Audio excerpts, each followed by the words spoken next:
నా ప్రభు బిడ్డలారా నమ్మండి, నీ బ్రతుకులో దేవుడు ఏదైనా ఆలస్యం చేస్తే అన్యాయం చేస్తున్నాడు అనుకోకు, నిన్ను పట్టించుకోవట్లేదు అనుకోకు. నీ జీవితంలో దేవుడు ఏదైనా ఆలస్యం చేస్తే నిన్ను చిన్న చూపు చూసాడు అనుకోకు.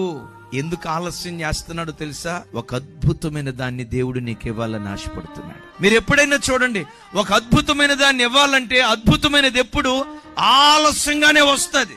అబ్రహాము శారాల జీవితంలో ఆలస్యం చేశాడు. ఆలస్యం చేసి నవ్వును పుట్టించే ఇస్సాకును దేవుడిచ్చాడు. హన్నా ఎల్కానాల జీవితంలో దేవుడు ఆలస్యం చేశాడు. ఆలస్యం చేసి తాను మొదలుకొని బెయిర్షెబా వరకు ప్రఖ్యాతిగాంచిన ప్రవక్తను ఆ ఇంటిలో నుంచి లేవనెత్తాడు. ఎలిజబెత్ జకర్యాల జీవితంలో ఆలస్యం చేశాడు.